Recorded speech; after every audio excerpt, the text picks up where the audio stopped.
En realidad nosotros les llamamos, esperen que estoy terminando de aceptar a 2 chicos más que están afuera. Ahí los admití. Bueno, ven bien entonces, ¿eh?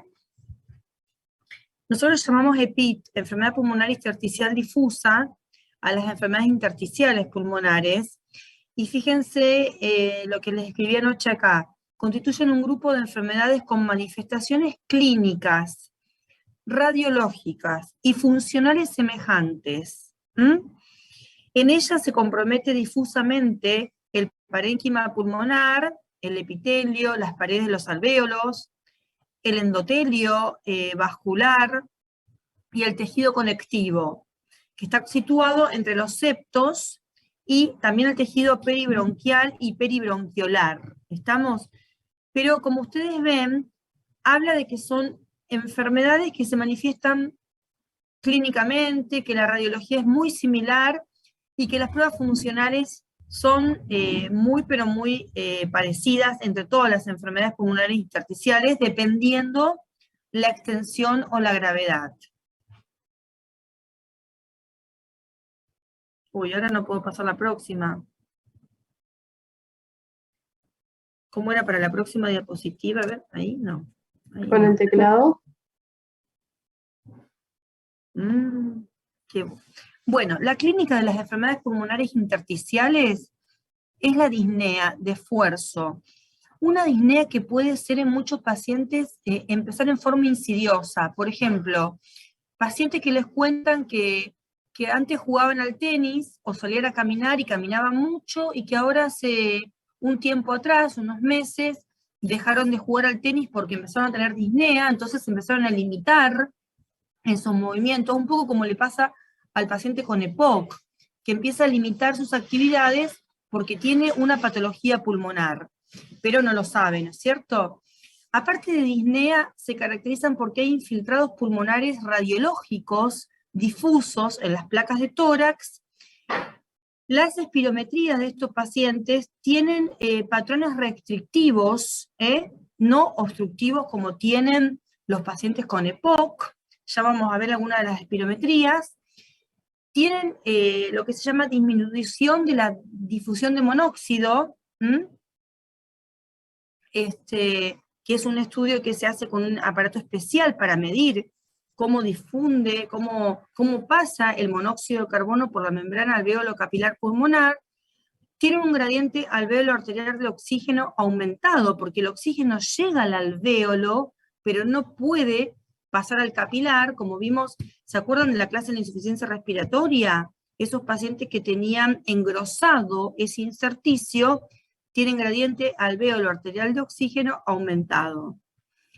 Obviamente que tenemos que descartar en estas patologías algún proceso infeccioso o neoplásico, y la histología es variable, donde se observa inflamación, donde se observa fibrosis, con o sin evidencia en algunas de estas patologías de granulomatosis o cambios vasculares secundarios. Algo que me quieran preguntar hasta de todo esto, que es muy simple y que es básico.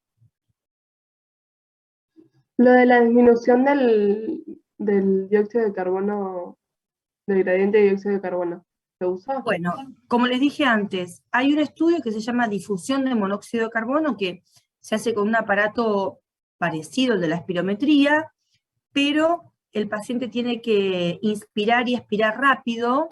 Entonces, lo que muestran estos pacientes que tienen enfermedad intersticial pulmonar es que tienen una disminución de la DLCO, que le llamamos nosotros, o sea que el dióxido de carbono difunde mucho más lentamente y menos. En ese estudio se mide el dióxido de carbono inhalado y exhalado, y se ve que hay menos difusión, o sea que exhala por ahí más cantidad de dióxido de carbono porque no lo inhala, para que ustedes lo entiendan, pero ustedes sepan que tienen disminución de la DLCO, que es la difusión. Habla de que hay un problema en la barrera hematocapilar pulmonar, alvéolo capilar pulmonar, perdón, del alvéolo hacia el capilar tiene que un trayecto mayor, porque está compuesto ese intersticio de un material fibrótico de un material con colágeno, de un material con infiltrado inflamatorio, que hace que esté engrosado y que no pueda difundir correctamente el dióxido de carbono. ¿Más o menos está entendido así, chicos? ¿El Profe, dióxido o y el ese- monóxido, profe? Perdón.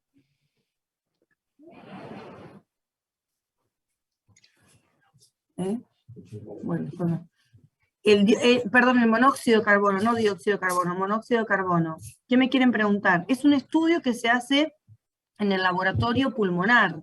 No es una espirometría, es un aparato más específico, pero consiste en el aire inspirado y expirado del paciente. Pregúntenme, chicos. ¿Y se hace rutinariamente, profe? O sea, ¿es accesible? Y es accesible. Acá en Santa Fe hay uno solo que lo tiene el doctor Maillo, es el único que tiene ese aparato porque es un aparato muy, muy caro. Bueno, lo tiene, y después en Paraná hay uno, y que lo tienen otros neumonólogos amigos míos, y en Rosario, una de las pioneras de este estudio en Rosario, la doctora Ana Díez, tiene se quedó el perrito fuera, un monóxido de carbono, y sí, en las enfermedades pulmonares intersticiales lo pedimos, y más cuando, por ejemplo, tenemos componente también de enfisema, mucho enfisema, también lo pedimos, nos habla de un problema a nivel de la barrera alveolo-capilar pulmonar. Y hay otro estudio que se llama plestimografía, que acá en Santa Fe no tiene nadie plestimógrafo, y en Rosario sí hay un plestimógrafo. Nos dice cómo son los volúmenes pulmonares, cómo está el volumen residual pulmonar, y en este caso los volúmenes pulmonares están muy disminuidos.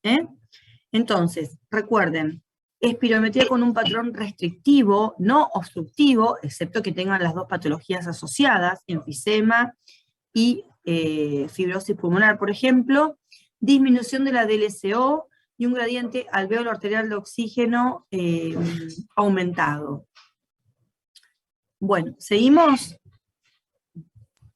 Profe, en el caso de un patrón mixto, o sea, que tenga las dos enfermedades, no sé, por ejemplo, una intersticial y enfisema, ¿cómo se vería la espirometría? ¿Como obstructivo?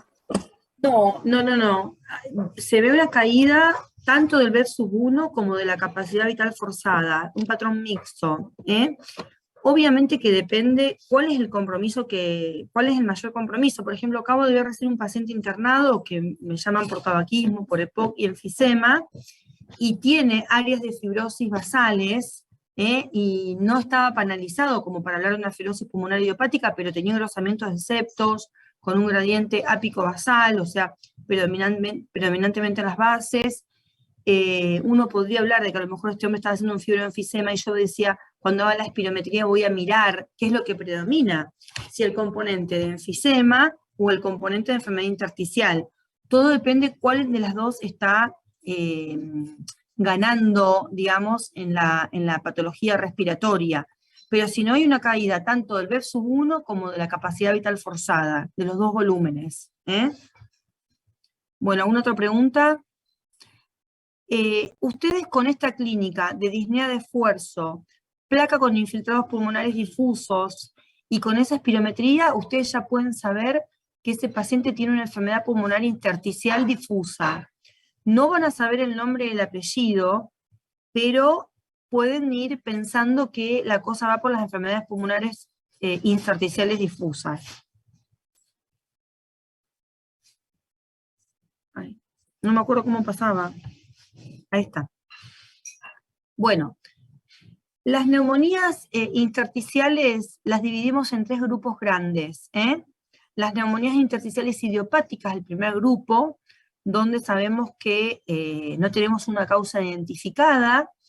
Digamos, la vedette de este grupo es la FPI, la fibrosis pulmonar idiopática. Tenemos otras que también son idiopáticas, como las NINES, las neumonías intersticiales no específicas, la neumonía intersticial aguda, la bronquiolitis respiratoria con enfermedad intersticial, la neumonía intersticial descamativa, la neumonía organizada criptogenética y la neumonía intersticial linfocítica. ustedes no tienen que saber todos estos nombres, ¿eh? Ustedes recuerden que la vedette y que la que tiene mucho mal pronóstico es la FPI, la fibrosis pulmonar idiopática, que es una neumonía intersticial justamente idiopática, que después vamos a comentar algunas características de lo que es la FPI, fibrosis pulmonar idiopática. Si quieren ya vamos charlando algo. Esta se da en mayores de 50 años o más, está íntimamente relacionada con el consumo de tabaco, como esta otra que está acá, que es la neumonía intersticial descamativa, también íntimamente relacionada con el consumo del tabaco, y es más frecuente en varones que en mujeres, y se presenta, como ya les digo, en pacientes más o menos de entre 55, 60, 65 años. Bueno, seguimos.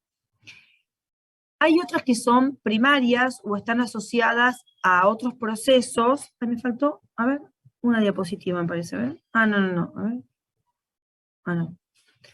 Primarias o asociadas a otros procesos como la sarcoidosis, como la proteinosis alveolar, como la microlitiasis alveolar, como la linfangioleiomyomatosis, las eosinofilias pulmonares, la histiocytosis X, la amiloidosis y otras. O sea, son patologías, entidades primarias casi exclusivamente del pulmón, excepto la amiloidosis, y que dan un compromiso pulmonar difuso, también tipo enfermedad intersticial, tienen características tanto tomográficas como histopatológicas bastante típicas, y bueno, después les puedo comentar algunos casos para que ustedes vean cómo son estos casos de estas patologías.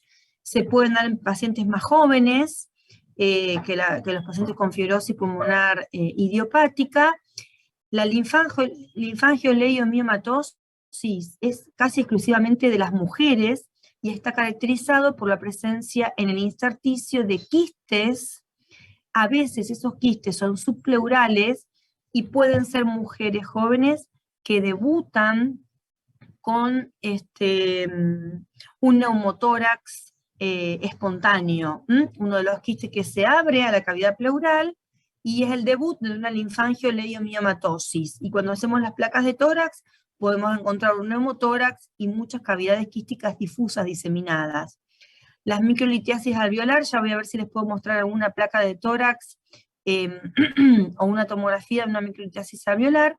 Y las proteinosis alveolar generalmente se presentan en pacientes más jóvenes, varones o mujeres, con un compromiso intersticial difuso, desde vértices a bases, con vidrio esmerilado y con un patrón de radiopacidad difusa también, y es característico el lavado bronquial de estos pacientes, que es un líquido proteináceo, un líquido blanquecino, que es muy característico, y que el endoscopista, cuando hace la endoscopía, se da cuenta que está frente a una proteinosis alveolar. Bueno, la sarcoidosis, que algunos médicos niegan la presencia de sarcoidosis, dicen que no existe, pero les aseguro que existe, que tiene varias formas de presentación, grados, tipos, 1, 2, 3 y 4, se afecta solamente al pulmón, se afecta fundamentalmente a los ilios, a los ganglios iliares, o si tiene un componente mixto, o si tiene un componente adenopático solamente, y está caracterizado también por la presencia de granulomas a nivel de los espacios, de las biopsias. La histiocytosis X, que se da en pacientes fumadores, tabaquistas, jóvenes, también caracterizadas por la presencia de quistes, no tan bien marcados y no de características similares a la linfangio, sino que son quistes de paredes bien finitas, difusos. También puede debutar con neumotórax, y esta histocitosis X desaparece cuando el paciente deja de fumar. El paciente, en la gran mayoría, reconstituye su pulmón, y estas lesiones mejoran drásticamente cuando el paciente deja de fumar. ¿Algo más que me quieran preguntar? Bueno, vamos a la próxima. Uy. Bueno. Ahí se me trabó la... Bueno, ahora me ayudan ustedes porque no sé cómo pasar la próxima, che.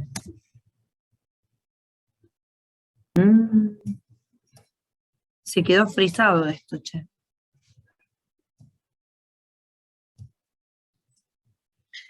Mati, me pedir ayuda. Vení un cachitito. Ya que ustedes no me ayudan, nadie habla, tengo que pedirle acá que me ayuden. Omi, quiero pasar la próxima diapositiva y no puedo porque no me ayudan los chicos. Venga, se lo sigo. Chaval. Ahí está. Tengo que tomar Ah, bueno, listo, gracias.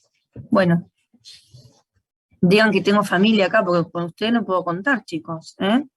Bueno, y de causa conocida, un tercer grupo, de causa conocida o asociada, este grupo muy, pero muy frecuente dentro de las enfermedades pulmonares intersticiales difusas, que son las asociadas a las enfermedades de colágeno, a polvos inorgánicos, neumoconiosis, a fármacos y a radioterapia, muy frecuente por ciertos fármacos, como por ejemplo la amiodarona, que se utiliza como antiarrítmico, a la radioterapia en mujeres con cáncer de mama, muy, muy frecuente, las lesiones intersticiales actínicas, secundarias a radioterapia, la provocada por polvos orgánicos, que nosotros la llamamos neumonitis por hipersensibilidad, o alveolitis alérgica extrínseca, que se debe, por ejemplo, a polvos orgánicos como por ejemplo los graneros de la gente que trabaja en el campo, las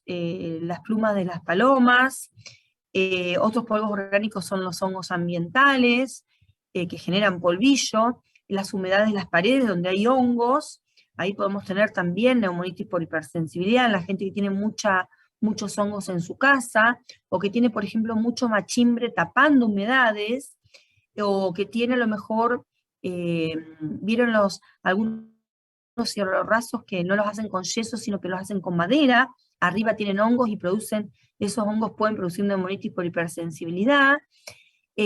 También los cubrecamas que tienen plumas también pueden producir neumonitis por hipersensibilidad. Algunos trabajadores que limpian los saunas de los spa, o la gente que concurre mucho al spa, bueno, no es mi caso, o sea que no me va a agarrar neumonitis por hipersensibilidad, pero pueden tener neumonitis por hipersensibilidad por un tipo de hongo que hay en el jacuzzi. Y otras asociadas a enfermedades hereditarias. Entonces vimos, de causas conocidas o asociadas, primarias o asociadas a otros procesos. Tienen un nombre estas, son o una sarcoidosis, o una proteinosis alveolar, o una microlitiasis alveolar, o una linfangioleidomiomatosis, eosinofilias pulmonares, idiocitosis X, etc. Y las idiopáticas, a la cabeza la FPI, a verse las NINE, neumonía intersticial no específica, la descamativa, pero ustedes no tienen que saber esos nombres. ¿Estamos? ¿Preguntas? No, profe. ¿No? ¿Están reaburridos? Profe, yo tengo una consulta. Sí, pregúntenme. Ese aumento, o sea, ese edema intersticial, ¿no puede progresar, es decir, volcarse después a los alvéolos, a la luz alveolar o bronquial y generar obstrucción? Sí, pero no va a dar patrones obstructivos. Por ejemplo, puede producirse en algunos casos hemorragia alveolar. ¿Qué significa? Tiene una enfermedad intersticial que se inflamó, por ejemplo, tiene una enfermedad del colágeno, una esclerodermia es raro que dé, pero puede darlo, y se inflamó, entonces se vuelca al espacio alveolar y da un sangrado alveolar, y el paciente empeora sus radiologías, se pone mal, empeora su hipoxemia crónica, o si no tiene hipoxemia, presenta hipoxemia, y generalmente se manifiesta con hemorragia alveolar. ¿Estamos? Los patrones son intersticiales y pueden dar compromiso alveolar, obstruir los alvéolos. No es lo más frecuente, pero más que nada lo que prima en estas patologías son el compromiso del intersticio, no tanto el alvéolo.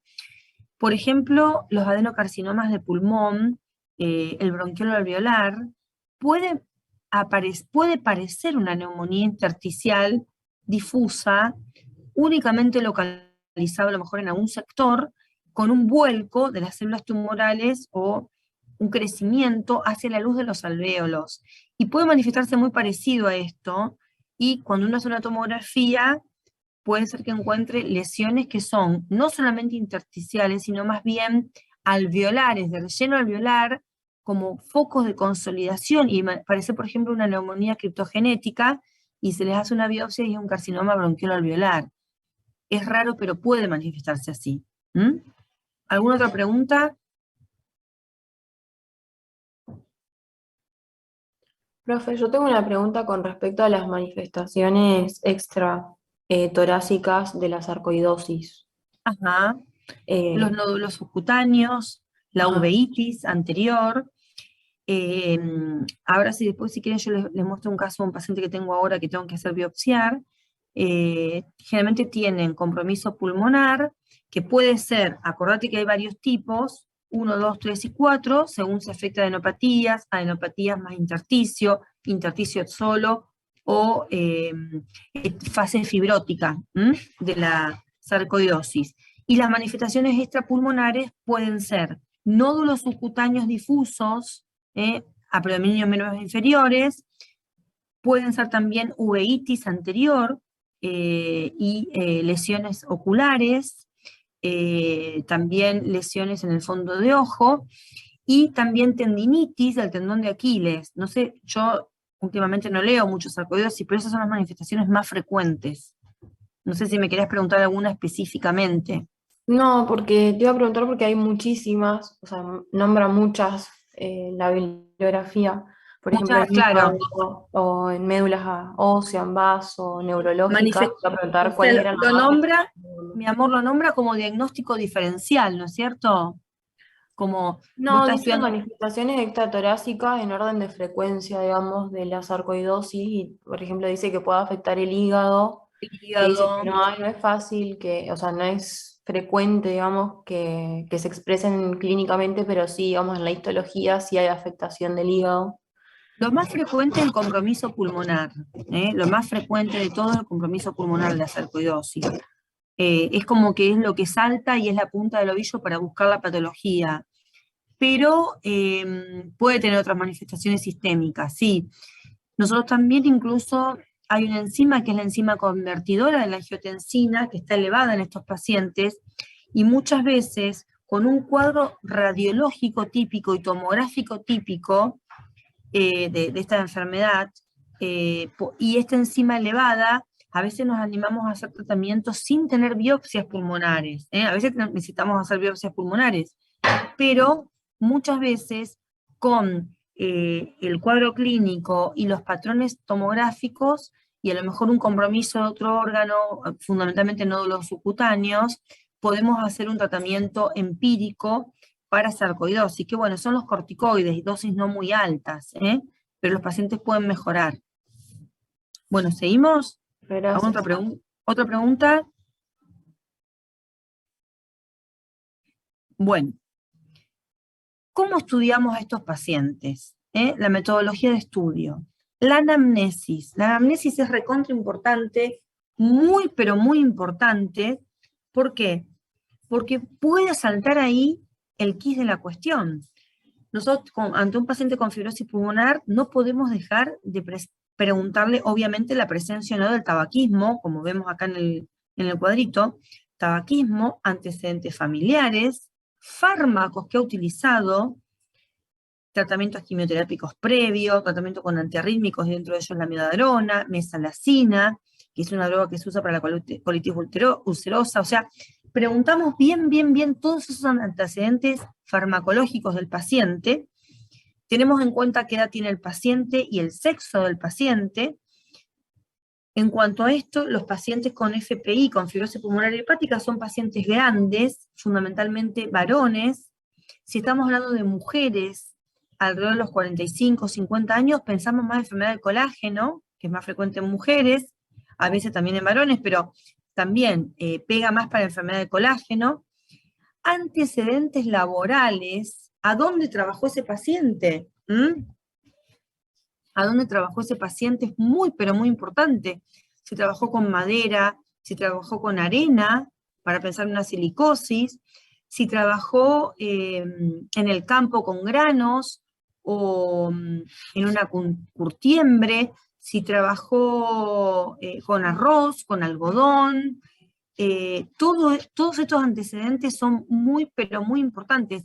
¿Qué mascotas tiene en su casa? Si tiene loros, si tiene pájaros, si tiene alguna mascota medio rara, cuánto tiempo tuvo estos loros, estos pájaros, y cómo es su casa, si su casa tiene humedades, si no tiene humedades, con quién vive.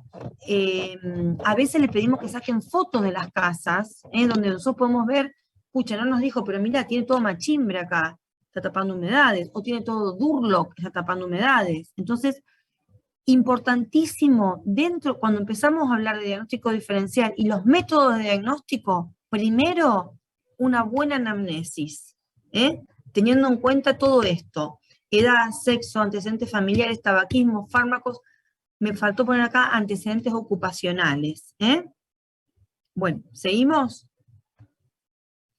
Como les dije antes, el cuadro clínico, la disnea progresiva, la tos, que es una tos seca, irritativa, generalmente no tiene expectoración mucopurulenta como la que tiene el del EPOC agudizado, es una tos molesta a la noche, sin sibilancias en general, y el examen físico, los rales velcro, la presencia de esos rales velcro, que son los rales del abrojo, fundamentalmente parecidísimos al abrojo, que lo presentan los pacientes en forma bilateral. Y la acropaquia, que es re importante, y que lo vemos ni bien entre el paciente a la consulta, estamos charlando con él, estamos interrogándolo, que por qué vino, porque le falta el aire, por esto ya le miramos las manos, ya les voy a mostrar algunas fotitos, pero ya vemos cómo tienen los dedos estos pacientes. Estudios complementarios, placa de tórax, fundamental, tomografías computadas, las pedimos cuando queremos ver el inserticio, tomografías con alta resolución, necesitamos que tengan cortes y fotos, una más cerquita de la otra, para poder ver bien el inserticio. Entonces pedimos TACAR, le decimos nosotros los neumonólogos, una tomografía de tórax con cortes de alta resolución. Si vamos a pedirle, porque tenemos a lo mejor sospecha, por ejemplo, de una enfermedad pulmonar intersticial y el paciente tiene un nódulo, pedimos que primero le hagan una TACAR y después la de contraste para ver ese nódulo, porque el contraste puede ser que nos ensucie un poco el intersticio y no lo podemos ver bien.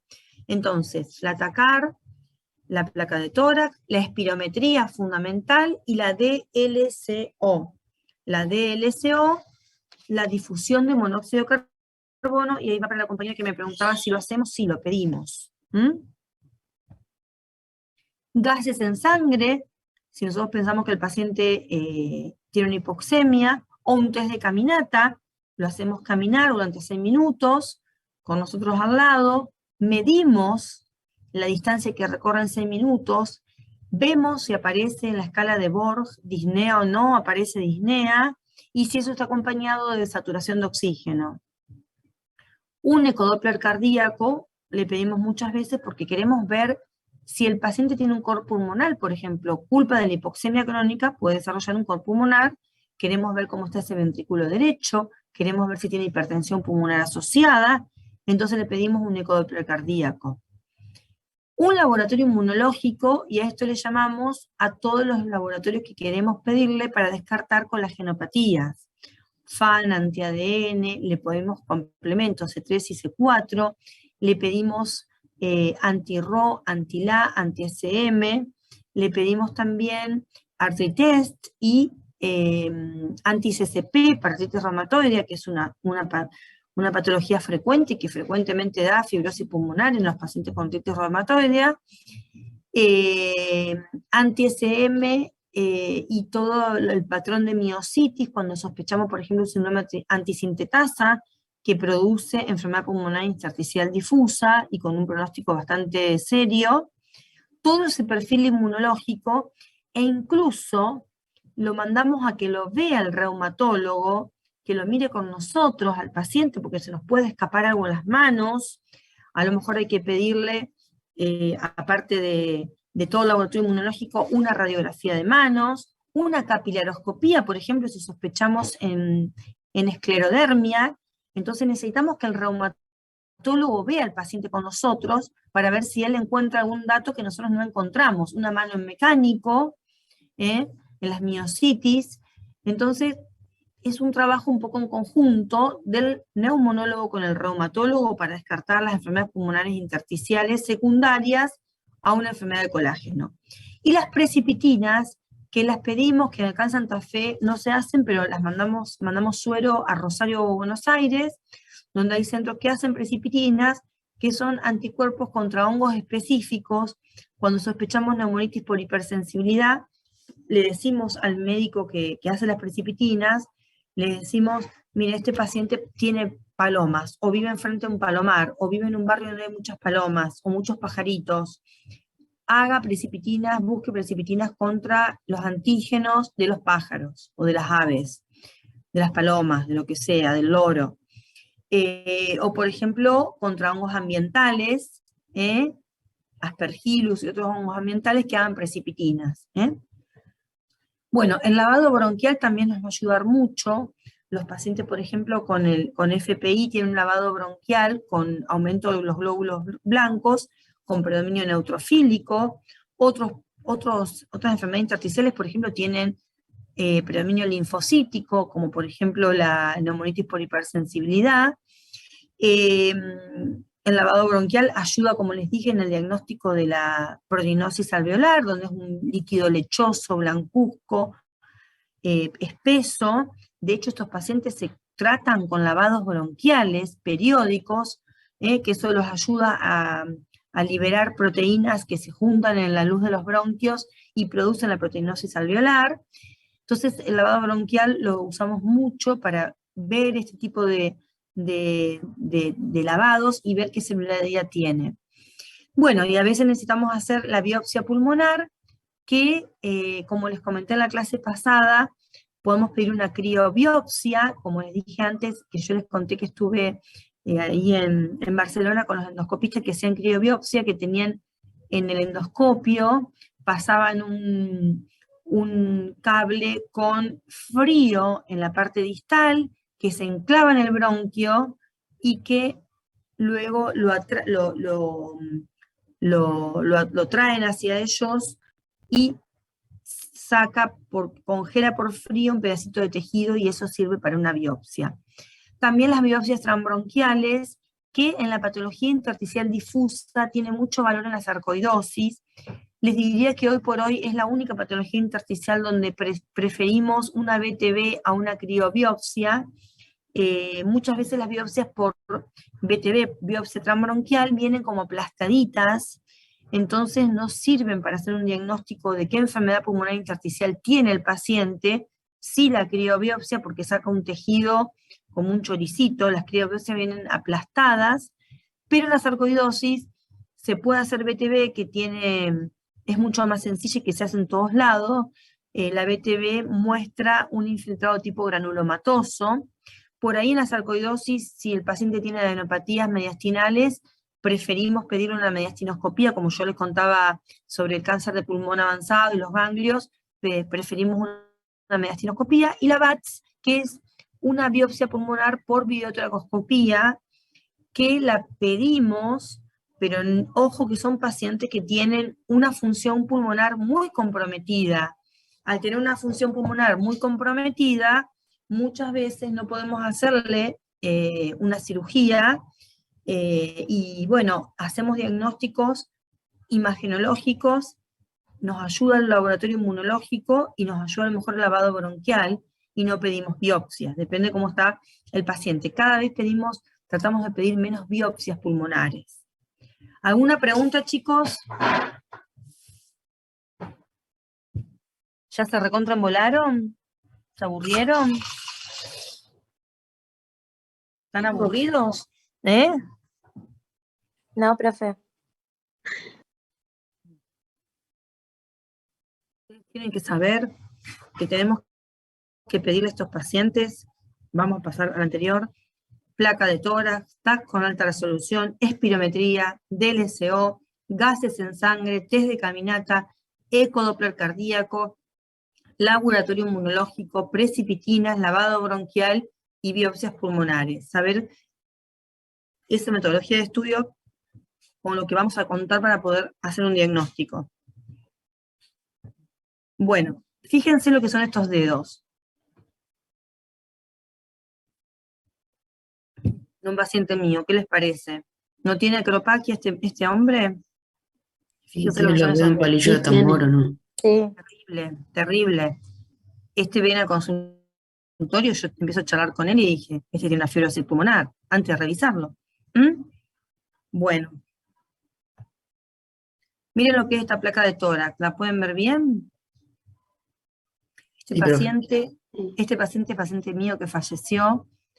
Fíjense que está en terapia intensiva, internado, y fíjense la cantidad de quistes que tiene por todos lados, está lleno de quistes.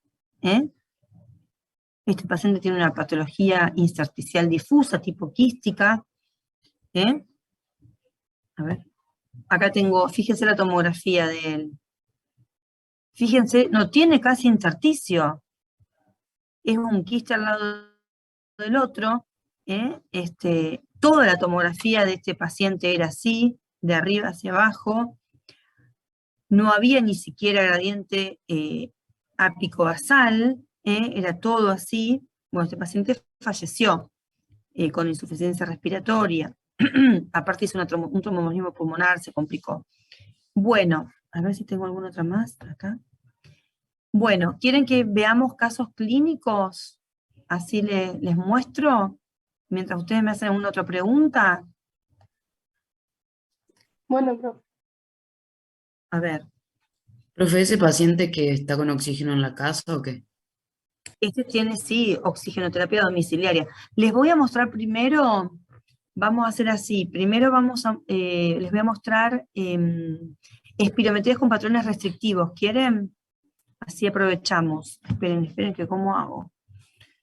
¿Cómo hago para salir de acá? Voy a dejar de compartir, ahí está. Este lo voy a minimizar. Ahí no estoy compartiendo, ¿no es cierto? No, profe. Esperen, no, ¿cómo hago para salir de acá? Ay. No sé cómo volver con ustedes.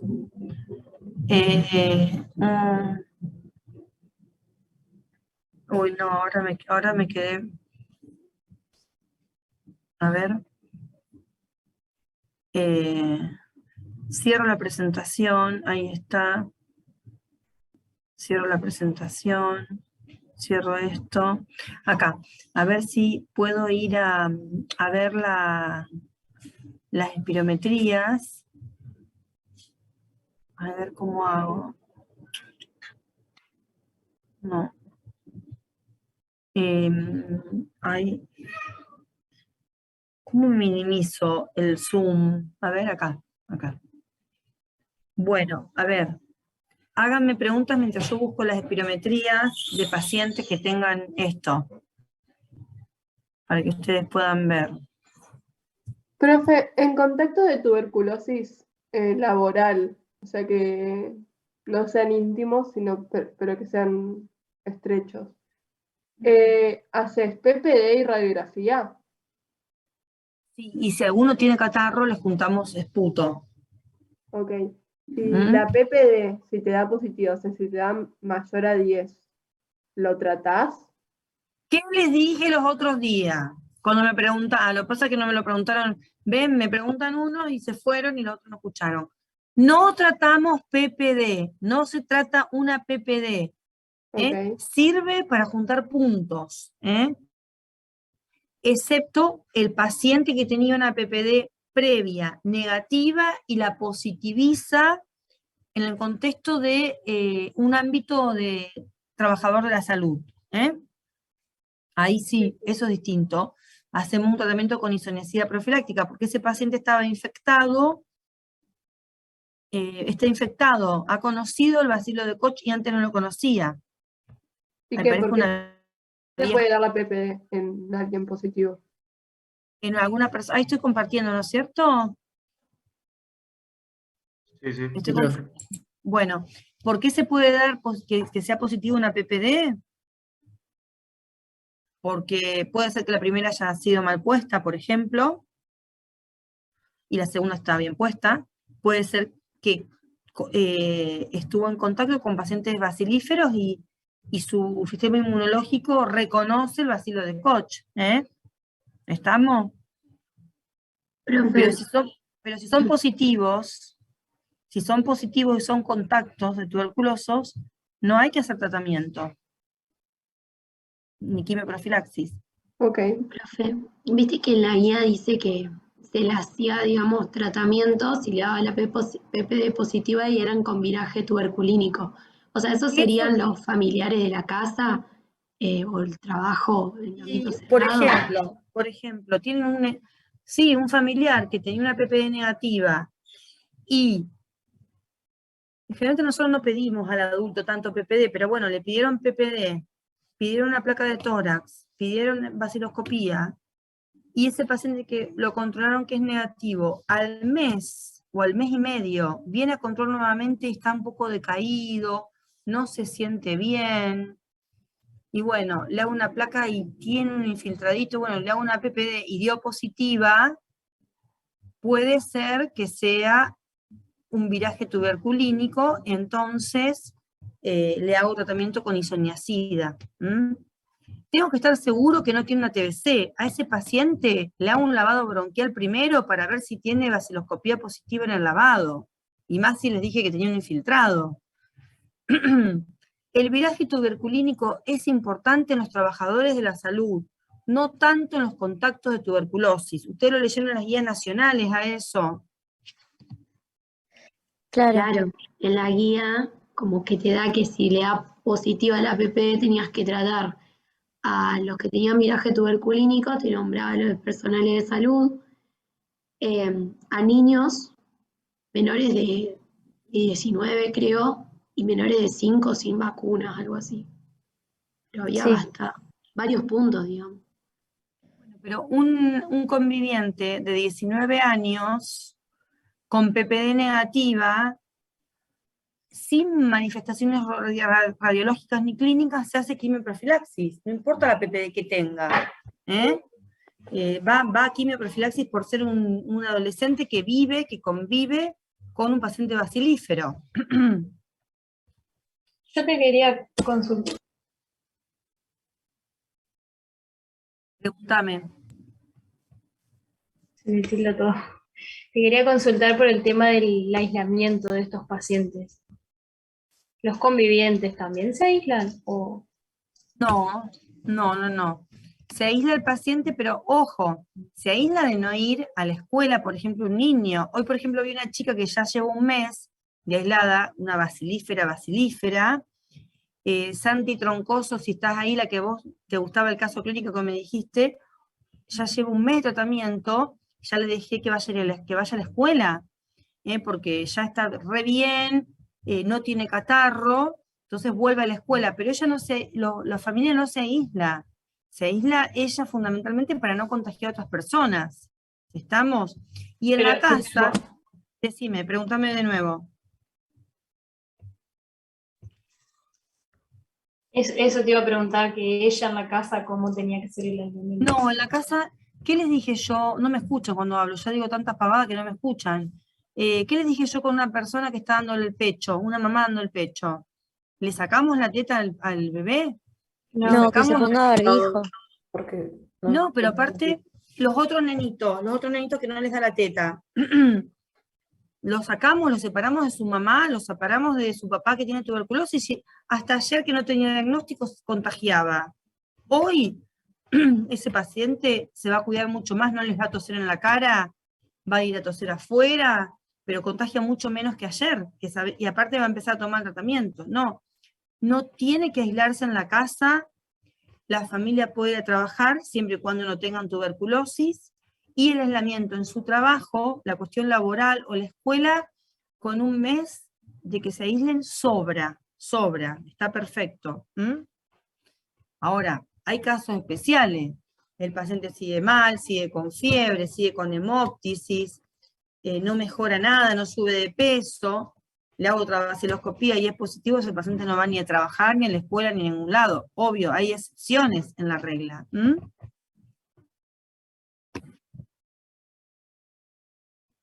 Bueno, yo les quería mostrar, pero pregúntenme lo que quieran, les quería mostrar una espirometría con un patrón restrictivo. Fíjense que es distinta a la espirometría en palo de hockey, esa que tiene la concavidad superior de los pacientes con EPOC. Fíjense, ven que son espirometrías chiquititas, tienen la capacidad vital forzada, este paciente un 48% de su valor predictivo, tiene 1 litro con 24 para un predictivo de 2.57, que es un 48%, y un versus 1 de 1.08 para un normal de 1.95, que es un 55%. Fíjense que esto es un patrón restrictivo puro, no tiene, o sea, tiene caída del versus 1, porque tiene caída de todos los volúmenes pulmonares, pero predomina la caída de la capacidad vital forzada. Por la pregunta que me había hecho la compañera, que cómo son las espirometrías con patrones mixtos, tanto restrictivos como obstructivos, caen los dos valores casi por igual, caída tanto del versus 1 como de la capacidad vital forzada, sin que predomine uno frente al otro. Esos son los patrones mixtos. A ver si tengo la de... Acá tengo la del paciente este que falleció, Sabino Arce. Fíjense, esta espirometría se le hizo el año pasado, en septiembre. Él tenía, fíjense, ven que son diferentes a los patrones obstructivos. Ustedes ya de afuera se van viendo que son curvitas chiquititas. Este tiene un versus 1 de un 54% del predictivo, 1 litro con 57 para un normal de 2.92 y una capacidad vital forzada de un 53%, que es 1.95 para un normal de 3,69 para su peso, talla y edad. A ver, ¿otro más?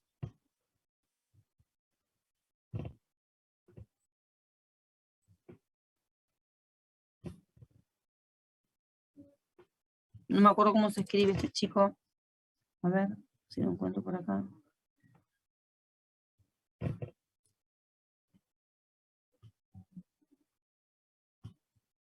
No. No me acuerdo cómo se escribe Lisandro. A ver si lo veo. Acá está. Este es un chico joven. Fíjense la espirometría que tiene. Son espirometrías chiquititas. Tiene un 68% de su versus 1, 2.75 para un normal de 4.02 y la capacidad vital forzada 3.06, que es el 61% del predictivo, 4 litros con 98. Es un patrón restrictivo moderado que no tiene cambios con el beta 2. Bueno. ¿Tienen clase ahora las dos ustedes? Sí, profe, infecto. Ah, con Graciana. Bueno, tenía otros casitos para mostrarles, pero con esto que vimos, para ustedes les alcanza, no le van a preguntar nada más raro, a ustedes que tanto les importa en el parcial. Mati, ¿les importa el parcial a ellos? Nada más que... Bueno, a mí me importa el parcial, ¿qué querés? No les importa otra cosa. Me sorprendí mi cumpleaños. Bueno, escúchenme, ¿alguna otra duda que tengan, chicos? ¿Algo que me quieran preguntar? Profe, hago otra pregunta. No hay problema. Al paciente que yo lo empecé a tratar para la tuberculosis, hacemos la fase 1 y después yo le hago una vaciloscopía y un cultivo de control a los 2 meses. Al mes. Al mes. Si yo le hago la vaciloscopía me da negativa y yo paso a la fase de consolidación, pero después me viene el cultivo positivo. ¿Qué pasa? ¿Sigo nomás como estaba? La baciloscopía era negativa y te viene el cultivo positivo. Puede ser que en el cultivo salte que hay una resistencia. Tenés que pedir pruebas de sensibilidad en ese caso para ver si no es una tuberculosis resistente, que a lo mejor dio baciloscopía negativa o a lo mejor una cruz y en el cultivo crece. Tenés que ver que no sea una tuberculosis resistente o bien que no sea otra micobacteriosis, como el bovis, como el avium. El bovis generalmente se trata con droga antituberculosa, así que no va a pasar eso. Pero el avium, el chelonae, el abscesus, que son otras micobacteriosis que pueden producir, que se ven igual en el esputo y lesiones parecidas a la de la tuberculosis. Si el paciente hizo un tratamiento correcto y es una tuberculosis sensible, no va a dar un crecimiento posterior al mes de tratamiento. Generalmente se negativiza tanto la baciloscopía como los cultivos. Si el cultivo te da positivo para Mycobacterium tuberculosis y es sensible a las drogas, podés prolongarle la segunda fase, en vez de hacer 6 meses, hacer 9 meses. Y es bueno y es aconsejable, en ese caso, pedirle esputos para control, nuevamente, y si te deja la duda, podés hacer un lavado bronquial, donde juntás material para directo y cultivo de tuberculosis. Si te queda alguna duda, juntás, acuérdense que el lavado bronquial tiene mucho más rédito que un esputo, para hacer tanto una baciloscopía como para un cultivo. Es lo menos, este caso que me presentás vos, no pasa habitualmente eso, pero bueno, te puede pasar, todo es posible. Profe, entonces es tratamiento inicial, le haces la baciloscopía al mes. Al mes. ¿Eso ¿No en era todos a los 2 casos, meses? Perdón, profe? no, me confundí yo, ya estoy diciendo pavada, a los 2 meses.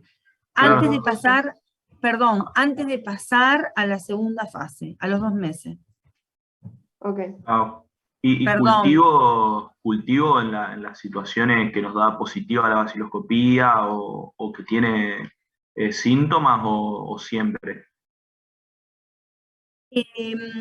Nosotros, yo les conté que pedimos siempre porque estamos en el Sayago donde vemos mucha tuberculosis y porque lo mandamos al lado del Sayago que es el Emilio Coni.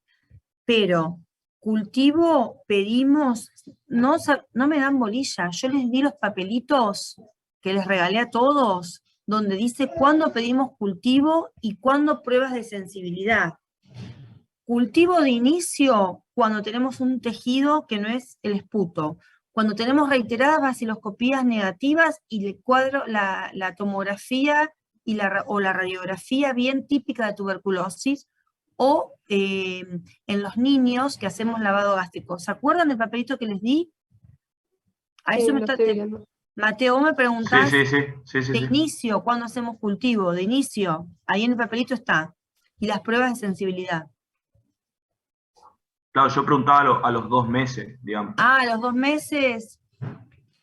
No, vos podés hacerle baciloscopía y listo. No es necesario que le hagas cultivo, pero te vuelvo a repetir, yo lo hago siempre porque trabajo en un lugar donde tengo mucho acceso al cultivo. Si vos tenés acceso al cultivo, lo pedís. Pero si estás en un lugar donde no importa. Ya con la baciloscopía negativa, vos te quedás tranquilo y pasás a la segunda fase.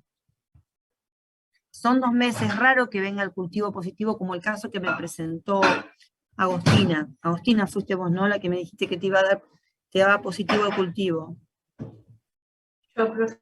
No, claro. Vos, Carolina, bueno, una de las chicas que me preguntó. Ah, buenísimo. Gracias. ¿Algo más que me quieran preguntar? Bueno, nos vemos la semana que viene en el examen, ¿eh? El viernes rinden. Sí, profe. El Bueno, viernes. les va a ir bien. Piensen, estudien, que les va a ir bien.